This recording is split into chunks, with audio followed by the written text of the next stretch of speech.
చంద్రబాబు గారికి అలాగే పవన్ కళ్యాణ్ గారికి నేను ఇస్తున్న సలహా ఏంటంటే, మా జగన్మోహన్ రెడ్డి గారిని మీరు అసెంబ్లీలోకి రాకుండా ఆపుతున్నారు.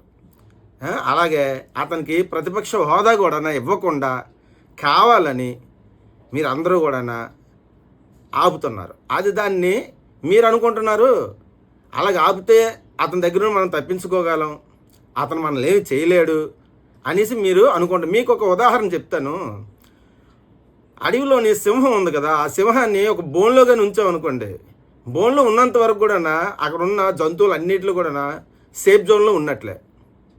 అదే బోన్ నుండి బయటకు వచ్చింది అనుకోండి, మిగతా జంతువులు కూడా అక్కడెక్కడ చుట్టుపక్కల కూడా కనబడవు, అవన్నీ డేంజర్ జోన్లోకి వెళ్ళిపోతాయి. అది మీకు తెలుసు కదా. అలాగే మా జగన్మోహన్ రెడ్డి గారు అసెంబ్లీలోని ఉన్నంత వరకు కూడా బోన్లో ఉన్నట్లే. అంటే అసెంబ్లీ అనేది మా జగన్మోహన్ రెడ్డి గారికి ఒక బోన్ లాంటిది. దాంట్లో ఉన్నంత వరకు కూడా అతను ఏది చేయాలన్నా సరే ఆలోచించి చేస్తాడు.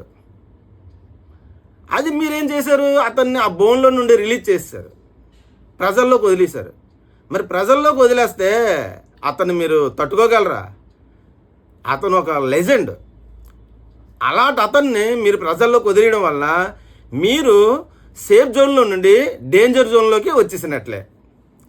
జగన్మోహన్ రెడ్డి గారిని తట్టుకోవాలంటే చంద్రబాబు గారు అండి, మీరు కానీ పవన్ కళ్యాణ్ గారు కానీ అలాగే లోకేష్ గారు కానీ అలాగే హోమ్ మినిస్టర్ అనితమ్మ గారు కానీ ఇంకొక 10 జన్మలు ఎత్తాలి అతను తట్టుకోవడం అంటే.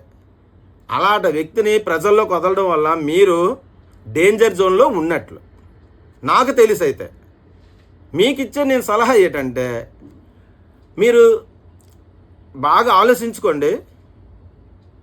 ఆ ప్రతిపక్ష హోదా అనేది మా జగన్మోహన్ రెడ్డి గారికి దగ్గరికి వెళ్ళి మీరందరూ కూడా క్షమించమని కోరి ఆ హోదా అనేది అతని చేతిలో పెట్టేస్తే అతను అసెంబ్లీలోకి వస్తారు. అప్పుడు మీరు సేఫ్ జోన్లోకి వచ్చినట్లే. లేదనుకో, ఆల్రెడీ మీకు రాత్రిపూట నిద్రలు కూడా పట్టట్లేదు అనేసి ప్రజలందరూ కూడా అనుకుంటున్నారు. సడన్గా రాత్రిపూట మధ్యరాత్రిలోనే మా జగన్మోహన్ రెడ్డి గారు మీ అందరి కళ్ళలోకి వస్తున్నారట. మీరు టక్కుమని లేచి తుల్లుమని లేచి బాటిల్ నీళ్ళు తాగేసి మెల్లి పడుకుంటున్నారట.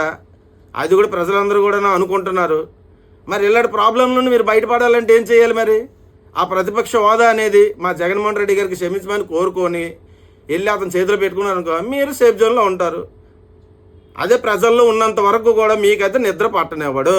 ఇది మాత్రం వాస్తవం.